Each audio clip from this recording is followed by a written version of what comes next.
Alors, où est son écharpe turquoise? Ça va vraiment embellir mon look. Je fouillais dans le placard de maman pour le trouver quand j'ai accidentellement fait tomber une ceinture sur le sol. Mais bizarrement, elle a fait un bruit vraiment étrange. J'ai donc donné quelques coups et j'ai eu l'impression que le sol était creux. J'ai regardé de plus près et... Oh mon Dieu, il y avait une trappe cachée ou quelque chose du genre dans le placard de ma mère. Bien sûr, je devais résoudre cette énigme. Après quelques tentatives, j'ai finalement réussi à l'ouvrir et j'ai trouvé une grosse boîte en bois. Pourquoi nous cachait-elle quelque chose? J'ai pris une profonde inspiration et j'ai ouvert la boîte. Il y avait de vieilles photos de ma mère quand elle était plus jeune, un vieil ours en peluche et des cassettes. Pourquoi diable les a-t-elle cachées? Je cherchais encore au fond de la boîte et j'ai trouvé une pile de lettres. Elles étaient toutes de la même adresse. Attendez, je connaissais cet endroit. C'était un orphelinat juste à l'extérieur de la ville. Jusqu'à présent, rien n'avait de sens pour moi. Alors évidemment, je devais les lire.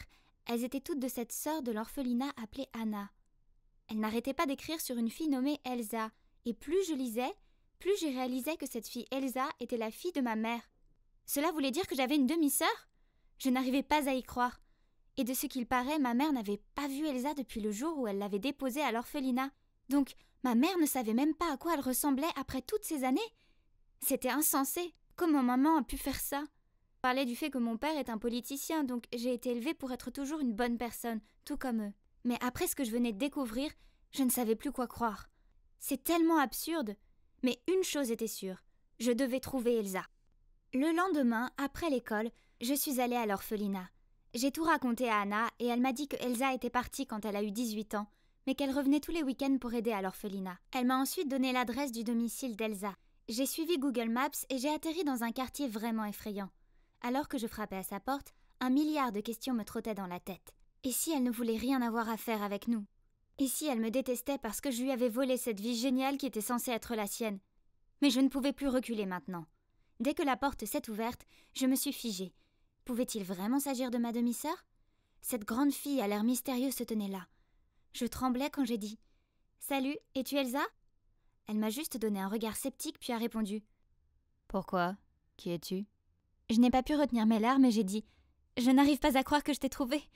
Je suis Alice, ta demi-sœur. » Elsa a eu l'air choquée et a dit « Oh, ok, calme-toi. Entre, on va parler. » Je me suis assise sur le canapé et je lui ai tout raconté. Puis elle a commencé à me dire combien sa vie était misérable, qu'elle avait 4 emplois et que ça ne suffisait pas pour payer les factures. Mon Dieu, je me suis sentie si coupable d'entendre tout ça. Comment était-ce juste que j'ai eu une vie heureuse et insouciante et qu'elle ait été laissée toute seule?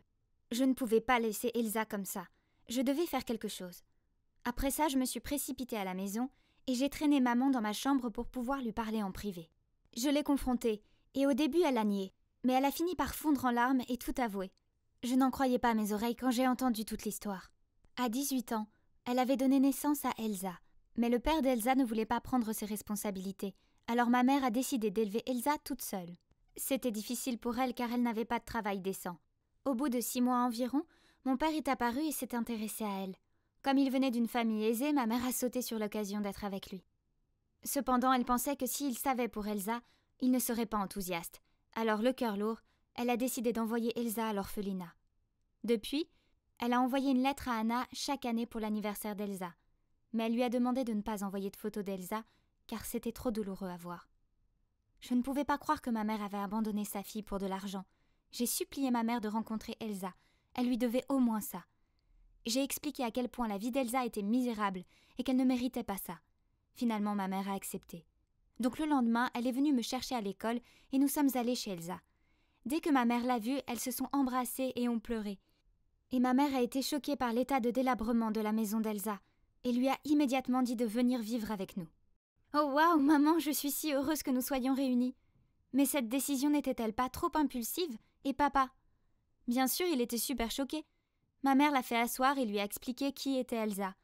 Mais il ne l'a pas bien pris et ils ont fini par se disputer, ce qui a conduit mon père à déménager. Je n'arrivais pas à le croire. Donc à partir de ce moment, c'était juste moi, ma mère et Elsa. Mon père me manquait tellement. Mais c'était agréable d'avoir soudainement une sœur. J'avais toujours voulu avoir une sœur. On pouvait traîner ensemble, papoter, faire du shopping.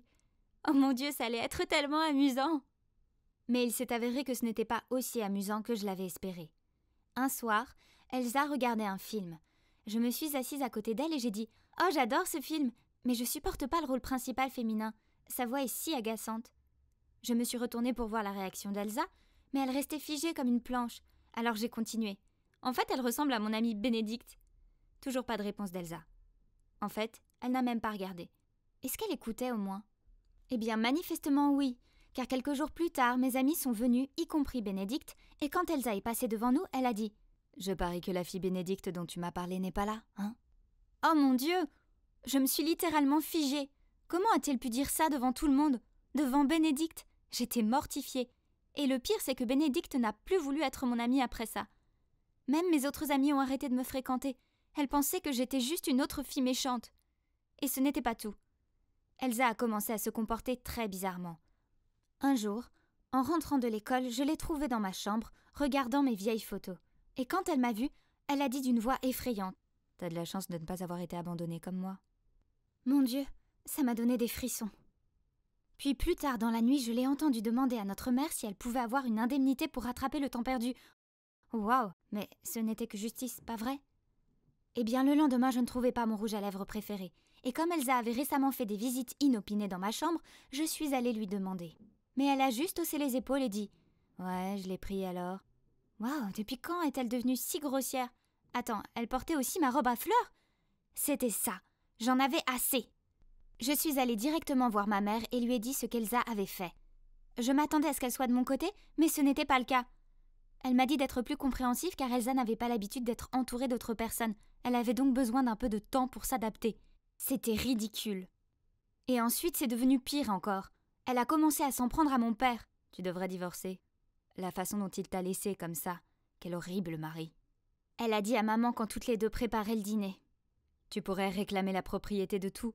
Tu dois juste prouver qu'il te trompe ou qu'il est corrompu ou quelque chose comme ça. Je veux dire, c'est un politicien, donc je suis sûre qu'il fait au moins une de ces choses. Honnêtement, je ne pouvais pas croire ce que j'entendais. Je suis entrée dans la pièce et j'ai crié à Elsa d'arrêter de dénigrer mon père. Puis je me suis tournée vers maman. « N'écoute pas ces mensonges empoisonnés !» Mais maman a juste soupiré et répondu « Elsa n'a pas tout à fait tort. Ton père vient de nous quitter et il n'a même pas appelé. C'est clair, il a une liaison. » Oh mon Dieu, ce serpent a fait un lavage de cerveau à ma mère. Quelques jours plus tard, j'ai vu un article selon lequel mon père a été accusé de corruption. Comment cela a-t-il été possible? Mon père est un homme bon. Il doit y avoir un malentendu ou quelque chose comme ça. Ça pourrait être en rapport avec Elsa. C'était toi, n'est-ce pas? Tu as accusé mon père de corruption. Je suis entrée en trombe et j'ai crié sur Elsa. Ma mère était choquée et a dit « Alice, de quoi tu parles ?» Alors j'ai dit à ma mère qu'Elsa avait dû planifier ça. Et ma mère a dit « Ne sois pas absurde. Elle n'a rien à y gagner. Arrête de dire des bêtises et présente tes excuses à Elsa. » Maman, je crois que je sais de quoi il s'agit. Alice me déteste alors elle commence à inventer des mensonges sur moi. En fait, tu devrais faire attention à ce qu'elle ne soit pas une menteuse pathologique ou quelque chose du genre. Ou peut-être même pire. Elle pourrait avoir un trouble mental. Ma mère a alors dit « Tu as raison, ma chérie. Alice, tu as besoin d'aide. Je vais prendre un rendez-vous à l'hôpital pour toi. » Quoi? Elle était sérieuse? J'ai essayé de la convaincre que j'allais bien, mais elle ne voulait rien entendre. Je me suis alors tournée vers Elsa. « Tu ne t'en sortiras pas comme ça !» Le lendemain, ma mère a essayé de me faire aller à l'hôpital, mais j'ai verrouillé la porte de ma chambre et refusé de partir. Mais il ne lui a pas fallu longtemps pour trouver le double de la clé, et cette fois, elle est revenue avec des gars pour l'aider à me faire sortir. J'ai fait de mon mieux pour me libérer, mais c'était sans espoir. À ce moment précis, j'ai entendu la voix de mon père. « Laissez-la partir !» J'ai levé les yeux et j'ai vu que mon père était avec une femme. Ma mère avait l'air horrifiée et a dit « Comment oses-tu amener ta maîtresse dans notre maison ?» Mais mon père a dit « Ce n'est pas ce que tu crois, chérie. C'est Elsa, la vraie Elsa. Cette femme là-bas est un imposteur. Son vrai nom est Léa. » Oh mon Dieu! Je savais que quelque chose n'allait pas avec elle. Vous vous demandez peut-être pourquoi mon père est apparu soudainement? Eh bien, je l'ai appelé la veille pour lui demander d'enquêter sur Elsa, car j'avais le sentiment qu'il y avait quelque chose de louche. Il s'est rendu à l'orphelinat pour en savoir plus.